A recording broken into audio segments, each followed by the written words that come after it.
Você está aí comigo no texto? Gênesis 2:4. Amém? Diz assim a palavra do Senhor. Esta é a história das origens do céu e da terra, no tempo em que foram criadas. Quando o Senhor fez a terra e os céus, ainda não tinham brotado nenhum arbusto no campo e nenhuma planta havia germinado, porque o Senhor Deus ainda não tinha feito chover sobre a terra, e também não havia homem para cultivar o solo. Todavia, brotava água da terra e irrigava toda a superfície do solo. Então, o Senhor formou o homem do pó da terra e soprou em suas narinas o fôlego de vida, e o homem se tornou um ser vivente. Ora, o Senhor, Deus, tinha plantado um jardim no Éden, para os lados do leste, e ali colocou o homem que formara. Então o Senhor, Deus, fez nascer do solo todo tipo de árvores agradáveis aos olhos e boas para o alimento. E no meio do jardim estavam a árvore da vida e a árvore do conhecimento do bem e do mal. No Éden nascia um rio que irrigava o jardim e depois se dividia em 4. O nome do primeiro é Pison. Ele percorre toda a terra de Havilá, onde existe ouro. O ouro daquela terra é excelente. Lá também existem o bidélio e a pedra de ônix. O segundo, que percorre toda a terra de Cuxi, é o Gion. O terceiro, que corre pelo lado leste da Síria, é o Tigre. E o quarto rio é o Eufrates. O Senhor Deus colocou o homem no jardim do Éden para cuidar dele e cultivá-lo. E o Senhor Deus ordenou ao homem: coma livremente de qualquer árvore do jardim, mas não coma da árvore do conhecimento do bem e do mal, porque no dia em que dela comer, certamente você morrerá. Amém? Que o Senhor aplique sua palavra aos nossos corações. Então, hoje vamos falar um pouquinho sobre esse processo de criação do homem. Por isso que o título da mensagem é a Gênese do Homem. Semana que vem a gente vai falar sobre a criação. Semana que vem a gente vai falar sobre a criação da mulher. Então, você que é mulher, olha o desafio aí, convide outra mulher para estar semana que vem. Vamos falar sobre o processo. Devia ter dito semana passada, né, para os homens convidarem os homens, mas que bom que temos homens aqui que fala justamente sobre esse processo de criação hoje. E semana que vem convide uma mulher para ela ouvir um pouco a respeito desse processo de criação de Deus a partir de uma exposição da palavra do Senhor. Meus irmãos, eu quero relembrar brevemente aquilo que nós pregamos nas últimas semanas. Já falamos sobre a autoria de Gênesis, já falamos por que deveríamos ler o livro de Gênesis, porque ele é importante para nós. Falamos um pouquinho sobre como Gênesis está intimamente ligado ao propósito de Deus para a humanidade e para a criação. Ler o livro de Gênesis, como a gente tem falado, envolve entender qual é o plano de Deus, a intenção original de Deus, o que Deus tinha em mente ao me criar. Né? A gente tem um livro, por exemplo, chamado Uma Vida com Propósito. Quem é que já ouviu falar desse livro, Uma Vida com Propósito? O Michael Phelps, que é aquele nadador bem conhecido, ele leu Uma Vida com Propósito quando ele estava num processo depressivo, num processo de adoecimento psicológico, e ele relata, ele testemunha como esse livro do pastor Rick Warren o ajudou a perceber o propósito dele. E Gênesis também tem esse potencial de nos mostrar qual é o plano original do Senhor. Né? E como o pecado interferiu nesse plano, mas mesmo em meio ao pecado, mesmo em meio à falha do homem, o Senhor continuou sendo fiel a si mesmo, ao seu plano e à sua vontade. Gênesis é sobre isso e fala muito sobre a origem no sentido de propósito, do porquê nós somos criados. E aí, meus irmãos, falamos do capítulo 1, processo de criação, falamos sobre as peculiaridades ali de cada dia da criação, como eles apontam para a diferença entre Deus e os demais deuses. Esse é um dos propósitos originais do capítulo 1, né? Mostrar como o Deus de Israel, o Deus da nação de Israel, ele é superior às demais divindades que eram adoradas no Egito, na Mesopotâmia, no meio dos cananeus, que eram os povos com os quais Israel se relacionava. Esses povos, eles tinham uma relação de adoração, de idolatria, com o sol, com a lua, com as estrelas, com os rios, com os mares, com elementos da criação. E a maneira como Moisés escreve o capítulo 1 evidencia que, na verdade, Deus, o Deus de Israel, está acima daqueles objetos de adoração. Ou seja, Moisés, através desse texto, está ensinando não apenas para o povo de Israel, que foi quem primeiro recebeu essa mensagem, mas também para nós, que nada do que Deus criou pode tomar o lugar dele.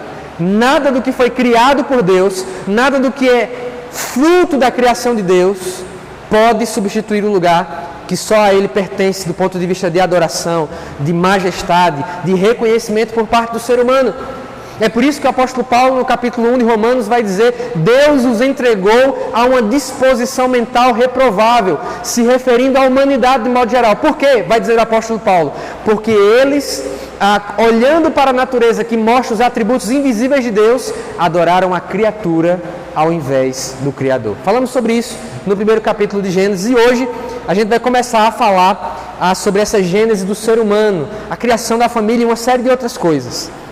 Então, eu quero dizer 2 objetivos aqui do capítulo 2, para eu e você compreendermos todas as vezes que a gente for ler o capítulo 2 de Gênesis, ler esse processo de criação do homem mais detalhado, todas as vezes que a gente for ler, a gente vai lembrar desses 2 objetivos, ok? Qual é o primeiro objetivo? Presta atenção.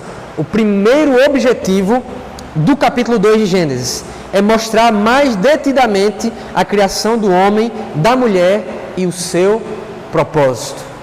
Então, o primeiro objetivo do capítulo 2, quando Moisés escreveu, é mostrar mais detalhadamente. Porque se você observou, você que estava nas outras semanas, percebeu, e você que já leu o capítulo 1, ele menciona a criação do homem e da mulher no 6º dia. Então, por que repetir isso com outras palavras? Por que falar disso novamente? O capítulo 2 ele tem esse primeiro objetivo de ser mais delineado, e ele não fez isso com o restante da criação. Para deixar claro o papel central que o ser humano, homem e mulher, tem na criação.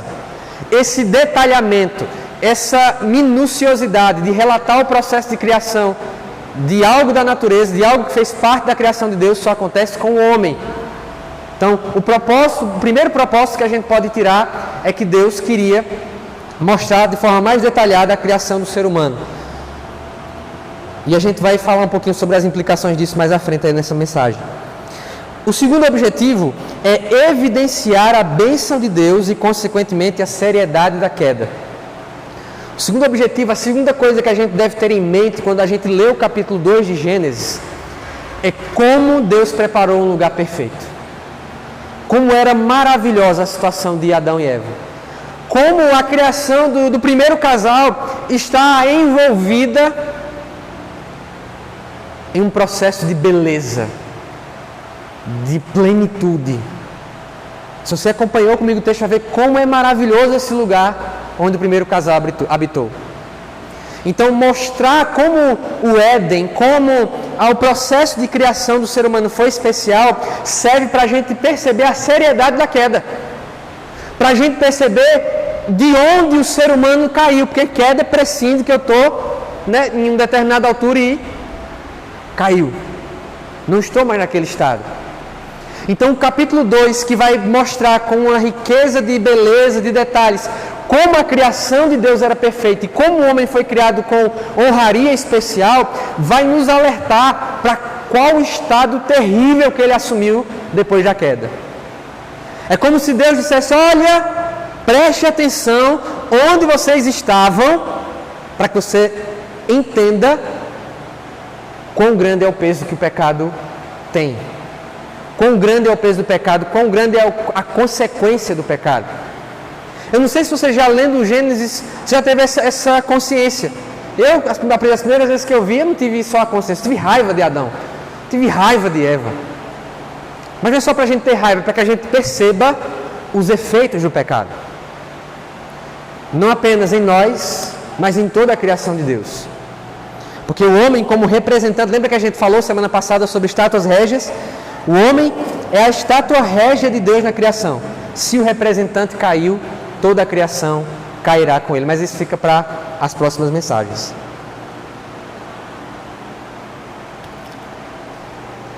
Então, esses 2 objetivos deveriam estar na nossa mente. Algumas pessoas, quando elas olham esse primeiro relato da criação do homem em Gênesis 1, onde Deus abençoa, frutifiquem, multipliquem sobre a terra, dominem sobre os peixes do mar, sobre as aves do céu. E quando leem de novo o capítulo 2, alguns estudiosos, principalmente os liberais, que foi uma escola de pensamento na teologia que começou a criticar em todos os sentidos, a autenticidade, a infalibilidade da Bíblia, eles começaram a olhar e dizer que talvez o autor de Gênesis não seja Moisés, porque um escreve uma coisa no capítulo 1 e o outro escreve outra coisa sobre a criação do homem no capítulo 2. Mas como já falamos aqui, esses relatos do capítulo 1 sobre a criação do homem e da mulher e do capítulo 2 não são conflitantes. Eu vou dar um exemplo para que você entenda, vou dar um exemplo da minha casa, do que acontece. Eu e Maíra, geralmente, quando ela está lá, ela passa a semana em Arco Verde, e vou chegar agora em casa, comer um cuscuzinho, dependendo da fome, como outras coisinhas, mas de ler um cuscuzinho, uma tapioca. Depois que eu janto, eu ligo para ela, a gente vai conversar, vai fazer o nosso devocional, contar como é que foi o dia. Como é que geralmente funciona? Ela pergunta, fala como é que foi teu dia, aí eu digo, não, foi bom, eu fiz isso, eu resumo meu dia em uma frase. Quando eu devolvo a pergunta, é um pouquinho diferente, vem com mais riqueza de detalhes, ela vai contar, né, o que tinha no café da manhã, né, que passou um passarinho na janela e fez uma zoada, e ela foi na academia, ela já faz 2 dias, né, segredo aqui para todo mundo, já faz 2 dias que ela faz mais de 5 km na bicicleta na academia e tal, super orgulho, e eu disse, é isso aí! Então ela vai contar minuciosamente, não sei se nas casas dos demais irmãos aí, os casais, se funciona mais ou menos parecido, né? Eu resumo meu dia em uma frase, ela resume um pouco mais de frase do dia dela. A diferença entre Gênesis 1 e Gênesis 2 é basicamente isso. Eles estão falando a respeito do mesmo fato, só que eles não entram em conflito, não são narrativas contradizentes. Não caia nessa história da galera que fala, a Bíblia está cheia de contradições. Não caia nessa onda. Não existe contradição na palavra de Deus, porque ela é perfeita, ela é viva e ela é eficaz. Então, quando esses dois pensam nesse exemplo que o pastor te deu, é o que conta mais resumido e o que conta mais detalhado. É o que acontece no capítulo 2. Eu quero que a gente olhe com mais atenção agora para os versículos de 4 a 7. Porque ele vai falar sobre a relação homem e terra. Como a terra depende do homem e como o homem depende da terra. O começo do capítulo, dessa passagem, do capítulo 2, a partir do 4 vai dizer, esta é a história das origens do céu e da terra no tempo em que foram criados.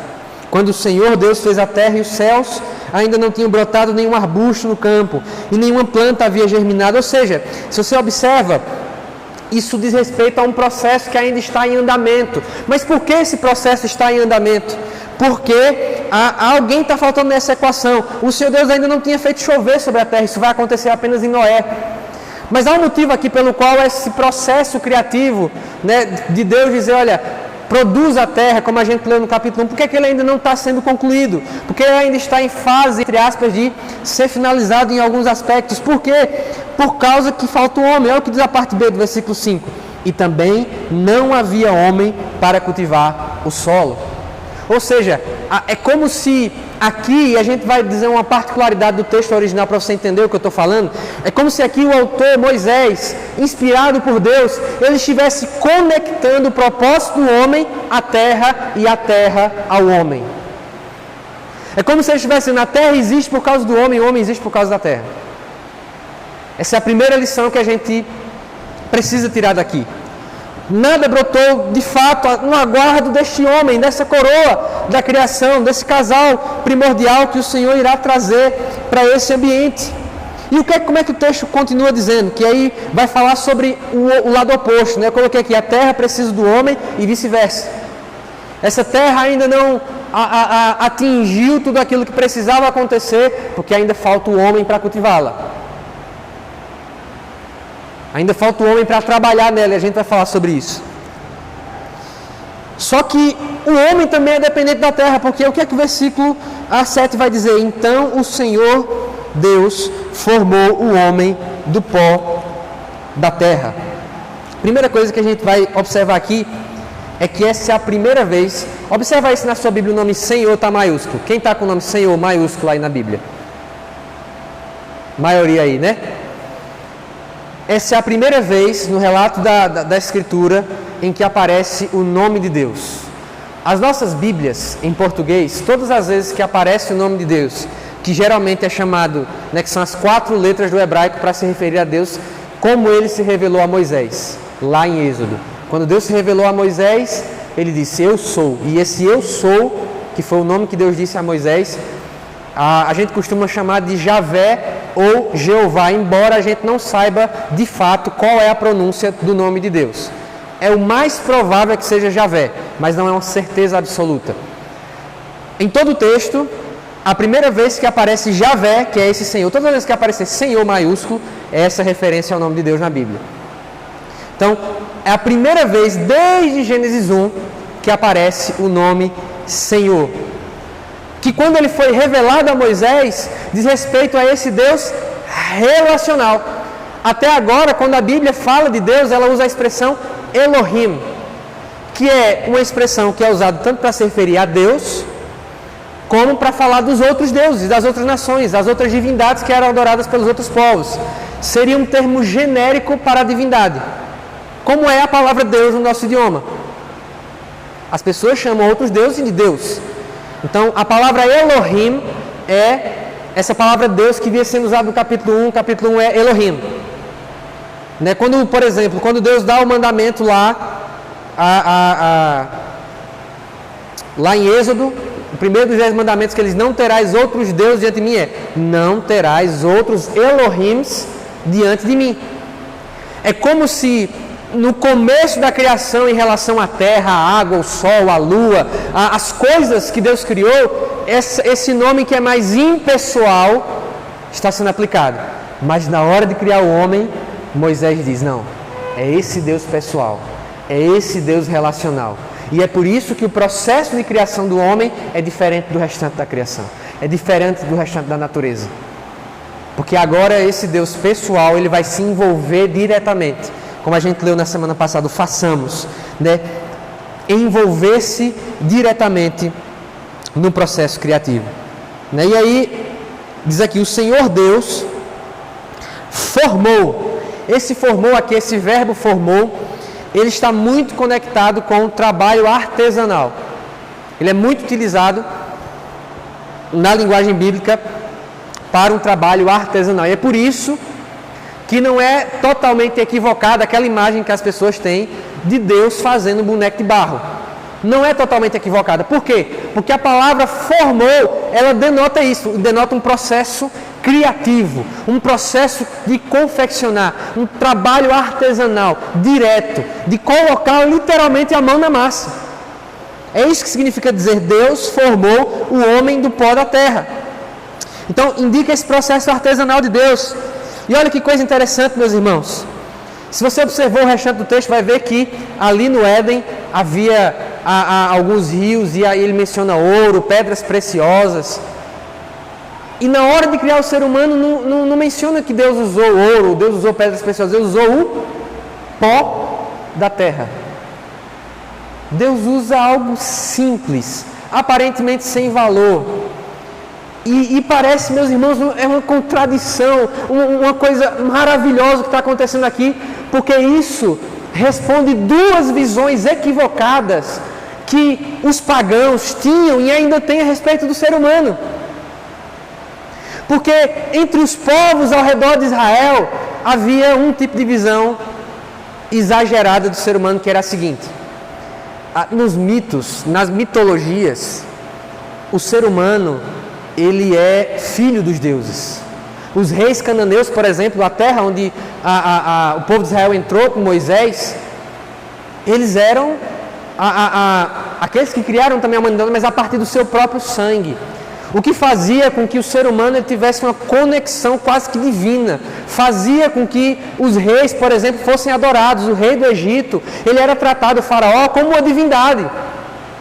Por causa dessa percepção de que o homem era da mesma natureza de Deus. Mas o relato de Gênesis, ao dizer que o homem foi criado do pó da terra, está dizendo, espera lá. Embora o homem seja imagem e semelhança de Deus, embora o homem tenha tudo aquilo que a gente falou semana passada sobre imagem e semelhança, ele não pode ser adorado. Ele não tem fôlego em si mesmo a não ser por Deus. Ele não tem razão de existir a não ser por Deus. Então não há motivo algum para fazer o que foi feito no passado pelos povos pagãos e o que é feito até hoje por muitas pessoas. Nós somos pó, meus irmãos. Pó da terra.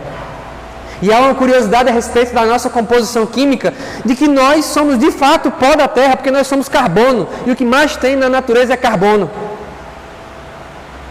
Então, até no sentido químico da palavra, nós somos pó da terra. Nós somos compostos de tudo aquilo que se encontra na terra.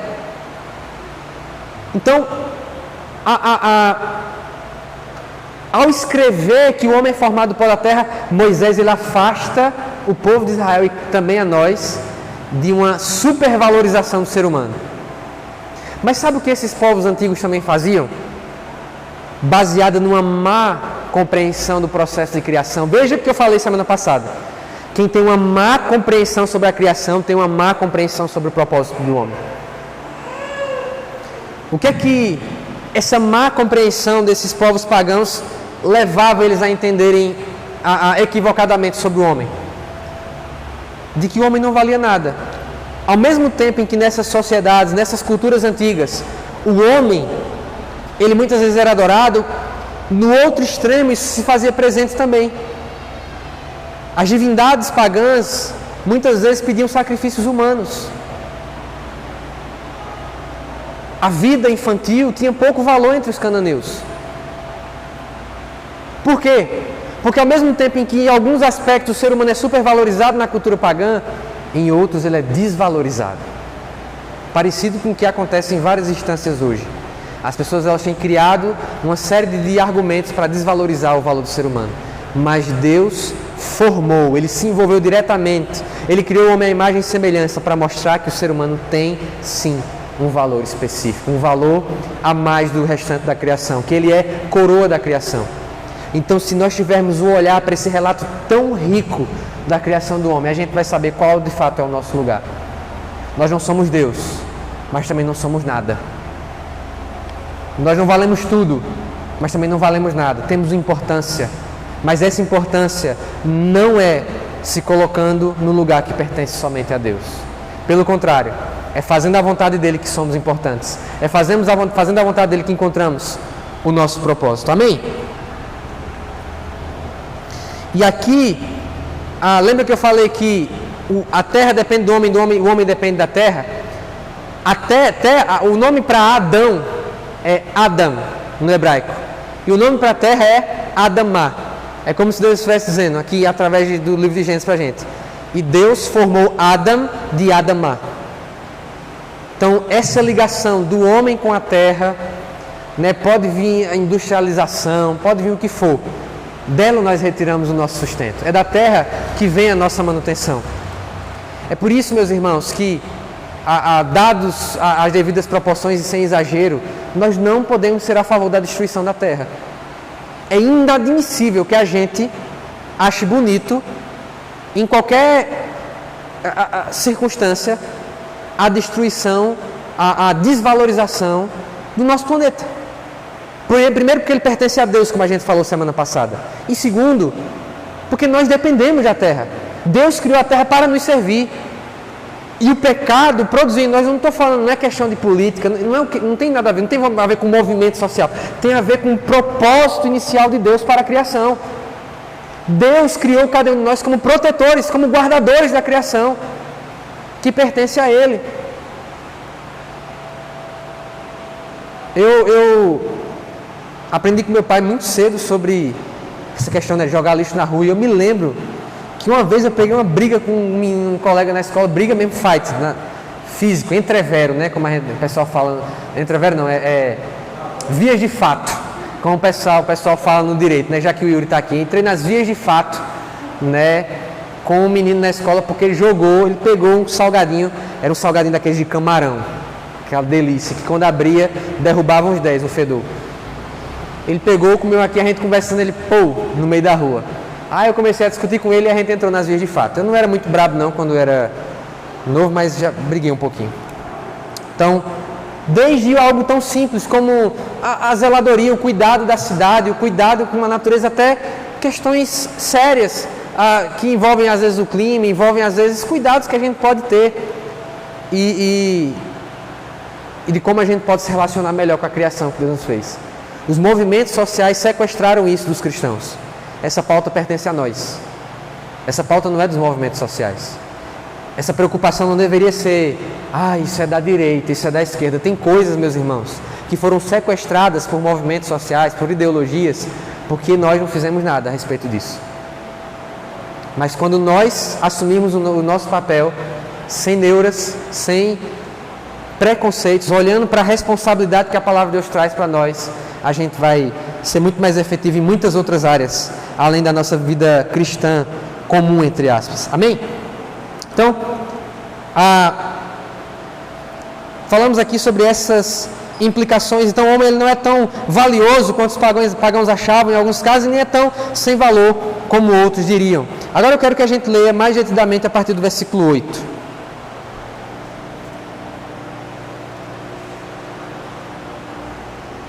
Ora, o Senhor Deus tinha plantado um jardim do Éden para os lados do leste, e ali colocou o homem que formara. Duas coisas que eu quero chamar a atenção do versículo. Moisés ele localiza geograficamente o Éden, eles para os lados do leste. Se o povo de Israel está aqui, Canaã, Egito, Egito está mais abaixo, Canaã está mais acima, e ele está dizendo para o leste, a gente tem que vir um pouquinho mais para o oriente. O que significa dizer que provavelmente, tanto por essa informação, como pelos rios que Moisés menciona, dois deles, o Tigre e o Eufrates, provavelmente o Éden ficava na Mesopotâmia. Ninguém sabe onde hoje fica, ninguém vai encontrar mais o Éden, mas originalmente no mapa, se a gente fosse pegar no mapa, provavelmente onde seria a Mesopotâmia na época de Moisés. E hoje seria o quê? Hoje mais ou menos o que era a Mesopotâmia, não é uma identificação precisa, mas é mais ou menos o Iraque. Pastor, onde é que fica o Iraque? Aí você procura no Google Maps.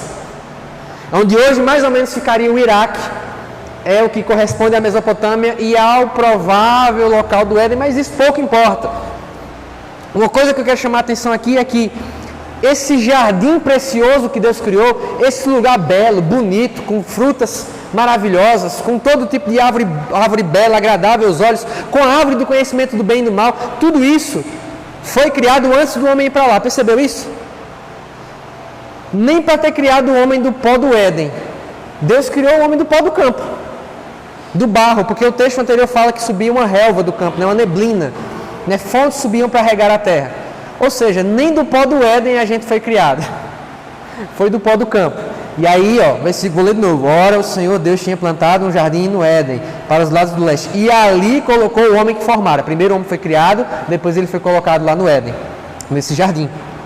Então, esses 4 rios, eles apontam. 2 a gente não sabe, não há. Quem disser que sabe onde é que está o rio Pison, que é mencionado aqui, onde está o rio Gion, é mentiroso. A gente não sabe hoje que rios são esses. Mas o rio Tigre e o rio Eufrates são conhecidos, são mencionados, e ao redor dele que foram se desenvolvendo as nações mesopotâmicas, a Síria, os babilônicos, viveram nessa região entre o Tigre e o Eufrates. Então, por isso que o pessoal coloca ali naquela região a possível localização do Éden. E aí, esse Éden é um jardim maravilhoso, é um paraíso na terra. Na verdade, um dos significados da palavra Éden é paraíso, é lugar agradável, esse lugar elevado, belo, bonito, perfeito, bom. E aí, esse homem é colocado lá. O jardim do Éden, ele tinha propósito, ele tinha beleza e ele tinha plenitude que nenhum de nós tinha condições de imaginar. Ele tinha propósito, ele tinha uma finalidade específica, atender o homem, colocar, servir de morada para o homem, lugar de encontro do homem com Deus. Ele tinha beleza, uma beleza que a gente não consegue reproduzir, por mais que a gente se esforce, por mais que a novela Gênesis tentou, não foi fazer ali um jardim do Éden, eu não assisti. Eu lembro que a primeira vez que eu tive contato com a novela foi quando eu estava assistindo assim, aí apareceu o Satanás lá na história, no capítulo 3 da história lá do Gênesis. E eu estava conversando com alguém, apareceu na televisão e disse, e esse Digimon? Aí disseram, é o Satanás. Mas brincadeiras à parte, eu realmente pensei que parecia assim um bichinho desse de Digimon, mas foi o primeiro contato que eu tive com a novela da Record. Mas propósito, beleza e plenitude. Não havia, do que a gente tem de relato, nada faltoso no Jardim do Éden. Você não ia chegar lá, que nem eu já cheguei várias vezes, eu era fã de Siriguela, ainda sou. chegar, arrancar uma siriguela do pé de vez e quando morder ela está amarga. Não tinha isso. Tudo era pleno, tudo era perfeito. Frutos, árvores. O sol não fazia mal como a gente faz hoje. Adão e Eva não precisavam de filtro solar. Toda a criação tinha propósito, tinha beleza e tinha plenitude. Estava no máximo do propósito para aquilo que haviam sido criados. Sobre isso que é esse relato, para a gente lembrar, como eu falei no começo, de onde a gente caiu. E aí, os versículos seguintes, versículo 15, Deus fala: o Senhor Deus colocou o homem no jardim do Éden para cuidar dele e cultivá-lo. É aqui a Gênese. Sempre que você ouvir, inclusive, a palavra genealogia, vem de Gênesis. Genealogia é o estudo da origem de alguém. É o estudo da origem de algo. Quando você faz lá a sua árvore genealógica, inclusive a gente que é aqui do Nordeste, principalmente do interior, é bem capaz, se fosse bem longe na árvore genealógica, encontrar um judeu. Tem tanto judeu aqui na nossa história aqui dos sertões, dos interiores do Nordeste, que a gente nem imagina. Vou até recomendar para você um documentário, A Estrela Oculta do Sertão, que fala justamente sobre esse processo de chegada dos judeus aqui no sertão. Tem no YouTube, você pode assistir, é um documentário muito bacana. Então, quando a gente faz a nossa árvore genealógica, é justamente esse estudo de onde nós viemos, a nossa origem. Então, tem a ver com essa questão do Gênesis. Então, pensando sobre essa genealogia do trabalho, a gente tem que desmistificar, eu já falei aqui várias vezes isso, mas é importante repetir que o trabalho não é um resultado do pecado. O trabalho não é um resultado da maldição trazida pelo pecado. Eu estou dizendo isso porque a gente ouve muitas vezes até em ambiente de igreja as pessoas dizerem isso. Mas Gênesis 1 menciona, Gênesis 2 menciona, antes da queda, o trabalho como algo proveniente da vontade de Deus. Deus queria que a gente trabalhasse. Deus queria que a gente desenvolvesse trabalho. Deus queria que a gente fosse criativo como Ele foi nos 6 primeiros dias. Deus queria que a gente produzisse. Deus queria que a gente fizesse algo. Ele não colocou a gente nessa terra para não fazer nada. Ele não nos planejou, Ele não nos projetou. Ele não criou nem Adão, nem Eva, nem eu, nem você para que a gente fique ao léu, observando, vendo o mundo acontecer. Não. Ele nos criou para que a gente trabalhasse. O descanso é importante, mas o descanso serve ao trabalho. Por isso que o princípio do descanso é um dia para trabalhar os 6. Não descansar os 6 para trabalhar um. Tem gente que quer descansar 6 e trabalhar um. Eu lembro que uma vez eu estava dando aula na escola bíblica dominical e a pessoa perguntou isso, né? Podia ser o contrário, a gente trabalha final de semana e descansa os dias da semana. Eu digo, desce ideia na empresa que você estiver trabalhando. Então, Deus criou o descanso por causa do trabalho. Como um resultado, como um serviço que é feito ao trabalho, como um lugar de parar de criar, né? Como eu vi um rabino comentando esses dias, né? Que um dos significados do descanso de Deus ali em Gênesis, no final do 7º dia, é que Deus, na verdade, parou de criar. Ele não se cansou, como a gente mencionou na semana passada, ele parou de criar. Ele encerrou o processo criativo que deu origem à Terra. E aí Deus coloca e dá Gênesis ao trabalho. Mas há outra coisa aqui que foi criada junto com o ser humano e junto com o Jardim do Éden. Versículo 9 diz: então o Senhor Deus fez nascer do solo todo tipo de árvores agradáveis aos olhos e boas para alimento. E no meio do jardim estavam a árvore da vida e a árvore do conhecimento do bem e do mal. E no versículo 16 a 17 diz: e o Senhor Deus ordenou ao homem: coma livremente de qualquer árvore do jardim, mas não coma da árvore do conhecimento do bem e do mal, porque no dia em que dela comer, certamente você morrerá. Nós podemos dizer que essa aqui é a gênese ou a genealogia da ética de Deus, dos mandamentos de Deus. Porque quando a gente falou sobre o processo de criação, Deus está colocando limite em vários processos criativos. Ele coloca limite no mar, Ele faz aparecer a terra seca. Ele coloca limite no luzeiro do dia. Ele vem até aqui e daqui a pouco começa o luzeiro da noite, mostrando que tudo havia limite. Todos os processos da criação, todos os elementos da criação precisavam obedecer ao propósito criado por Deus. E ao colocar um homem aqui no jardim, Deus coloca para ele 2 mandamentos. Um mandamento é positivo: coma de todas as árvores do jardim, do fruto de todas as árvores do jardim. E o outro mandamento é negativo. Não é que é negativo no sentido ruim da palavra, é negativo no sentido de ele precisa fazer, que é se alimentar, comer, desfrutar da terra. É positivo nesse sentido, de ação positiva. O outro é algo que ele não deve fazer, negativo: não coma da árvore do bem e do mal, do conhecimento do bem e do mal. Há uma má compreensão sobre essa árvore. A árvore da vida, não temos há muitas informações sobre ela na Bíblia. E por causa de não haver muitas informações, o pessoal inventa. Então cuidado com a invenção sobre a árvore da vida. Mas ela é mencionada no Apocalipse, que aos povos será dado de comer da árvore da vida. Então ela é trazida de volta à tona no Apocalipse. É o outro versículo que fala sobre ela.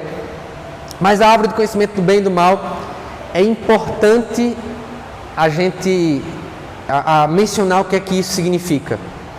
Não quer dizer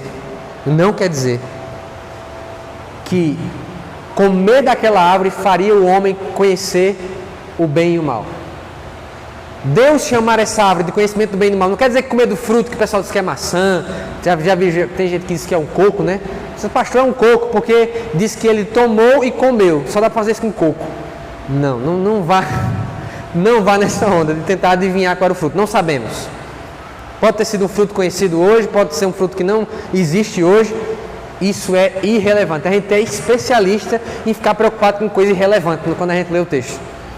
Mas coisa é fato, que quando o texto chama de árvore do conhecimento do bem e do mal, não é que, pronto, a hora que ele pegar e comer, agora Adão e Eva vão conhecer o bem e o mal.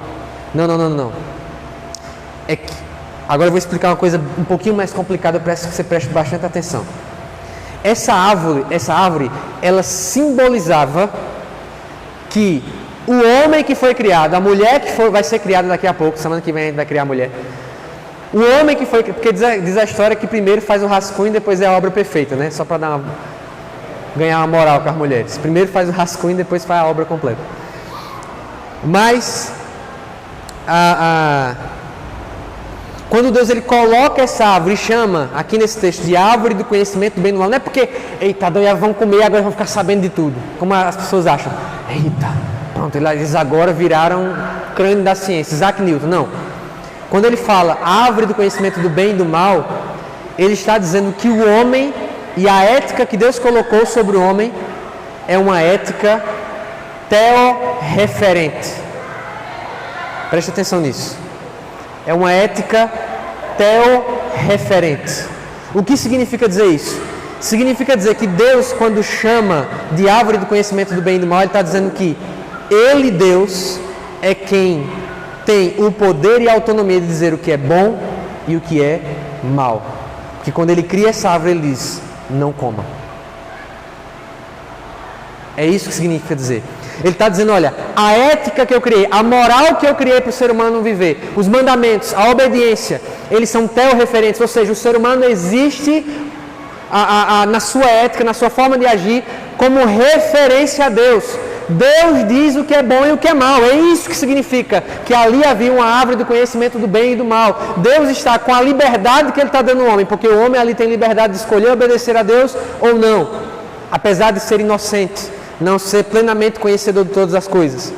Deus ele está colocando aquela árvore para dizer, olha, eu, Deus, sou quem tenho a autoridade de dizer o que é bom e o que é mal. Esse é o significado da árvore do conhecimento do bem e do mal. Não havia nada de específico no fruto que foi comido, mas há algo de especial no mandamento que foi dado. Deus, olha, não coma dessa árvore. Ele está estabelecendo um limite. Ele está estabelecendo uma regra. Tem gente que acha que a presença de Deus ou o paraíso ou até a eternidade não vai haver regra. sempre há mandamentos. A diferença é que na eternidade a gente vai ser capaz de obedecê-los. A gente vai ter alegria em obedecê-los. Mas a presença de Deus sempre tem uma ética que procede de Deus. Deus, quando Ele coloca uma árvore do conhecimento do bem e do mal no jardim, Ele está dizendo, olha, eu sou quem digo o que é bom e o que é mal. E a gente vai ver nas próximas semanas que o homem decidiu escolher ele mesmo dizer o que era bom e o que era mal. Uma outra coisa importante sobre isso. Ao criar a árvore do conhecimento do bem e do mal, Deus está estabelecendo que o mal já existia. No sentido moral da palavra. Tanto é que ele veio no capítulo 3 para tentar o primeiro casal. E o resultado a gente já sabe como foi.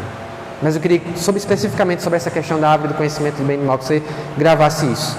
Deus, quando colocou essa árvore, está dizendo que o homem, a ética do homem, ela é teorreferente. Ou seja, a nossa ética, os nossos valores, os nossos limites morais, eles precisam ter Deus como referência.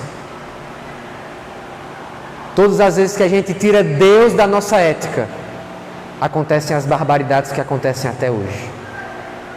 Os países estão aprovando aborto, os países estão desvalorizando a vida humana, os países estão caminhando para a barbárie, mesmo tendo tecnologia, mesmo tendo conhecimento avançado, mesmo tendo ciência, porque tiraram Deus do processo ético, do processo moral. Deus é quem diz o que é bom e o que é mal. Deus é quem determina o que faz bem e o que não faz bem. Deus é quem tem sabedoria para definir o que de fato nós precisamos ou não precisamos. E por fim ele diz, no dia que vocês comerem dessa árvore, no dia que vocês comerem do fruto dessa árvore, vocês morrerão. Perceba que o mandamento foi dado para Adão, Eva ainda não foi criada. Então a responsabilidade primordial pelo pecado é uma responsabilidade do homem. Ele foi quem recebeu o mandamento. O pessoal, principalmente na Idade Média, jogou pesado com as mulheres, tentando colocar a culpa da história na Eva. A culpa é compartilhada. Mas quem recebeu o mandamento foi Adão. Quem recebeu essa ética teorreferente, aprendeu um monte de palavra hoje, né? Teorreferência. Referenciada em Deus. Deus é quem determina o que é bom, o que é mal. Foi o homem. E o que significa essa morte? Já que quando Adão e Eva comeram, eles não morreram, não caíram estatelar no chão. Significa separação de Deus. Corte deste sopro de vida, ou de algo desse sopro de vida que foi entregue quando Deus soprou no bonequinho de barro lá. Foi cortado com o pecado. A gente vai falar mais sobre isso. Mas é essa separação que gera morte. O pecado separa e a separação definitiva é a morte eterna. Sei que deve ter sido muita coisa até aqui, você perceber porque eu fico querendo dividir. Imagina se a gente tivesse feito o capítulo 2 inteiro. Vamos ficar de pé?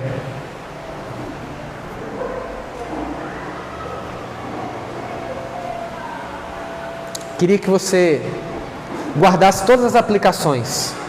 O fato da nossa mensagem ser mais expositiva não quer dizer que ela não se aplique às nossas vidas. Por isso que eu quero fazer algumas perguntas baseadas naquilo que a gente compartilhou aqui nessa palavra. A primeira pergunta é: eu tenho me enxergado com o valor devido a partir da criação de Deus? A partir de como Deus criou o ser humano? Eu tenho olhado para a criação e para o valor que eu tenho enquanto ser humano, para o valor que o outro tem? Até mesmo aquelas pessoas que a gente não gosta muito. Cada ser humano é imagem e semelhança de Deus, tem um valor intrínseco. Procede desse processo de formação do ser humano. Segunda coisa, nós não podemos fazer uma leitura que desconsidere Adão e Eva como personagens históricos, que existiram de fato. Porque se a gente mudar isso, a gente tem que mudar um monte de coisa que eu nem posso falar agora. Então, Adão e Eva, eles existiram de fato, como o primeiro casal. Se a gente tirar essa base, a gente está dizendo que Adão não é o representante da raça humana. Se Adão não é o representante da raça humana, Cristo também não pode ser. É o que Paulo fala sobre o primeiro Adão e o último Adão, que é Cristo. Mas aí é uma conversa para outro dia. Outra coisa que a gente deve refletir a respeito disso é: onde está baseada a minha ética? Ética é o quê, pastor? Ética é o conjunto de valores que norteia a minha prática de vida. E quando Deus estabeleceu 2 mandamentos, Ele está dizendo: olha, Você foi criado com um propósito, você foi colocado em um lugar belo, perfeito, cheio de toda a plenitude do que você poderia imaginar. Era um paraíso verdadeiramente falando. Mas entenda que até no paraíso precisa haver limite. Até no paraíso há mandamento. Até no paraíso há ética. Até no paraíso, até na vida perfeita, Deus impõe limites. E lá Ele diz: eu sou a fonte da verdadeira ética. A fonte para você descobrir aquilo que é bom e aquilo que é ruim. Aquilo que faz bem e aquilo que faz mal. Se você me tirar da jogada, se você tirar Deus da jogada e começar a ter como referência da sua ética você mesmo, a queda é mais do que certa. Hoje, inclusive, que nós vivemos um mundo do pecado. Então, que Deus nos ajude a centralizar a nossa ética nele, em nome de Jesus. Vamos orar? Pastor, muita coisa. Fiquei com dúvida. Manda aquela pergunta abençoada no WhatsApp. Procura agora no final, a gente pode tirar a sua dúvida. Mas é importante que a gente desenvolva o hábito de olhar para a Escritura com um pouquinho mais de profundidade, meus irmãos. Que a gente possa adquirir cada vez mais essa prática na igreja. Pai,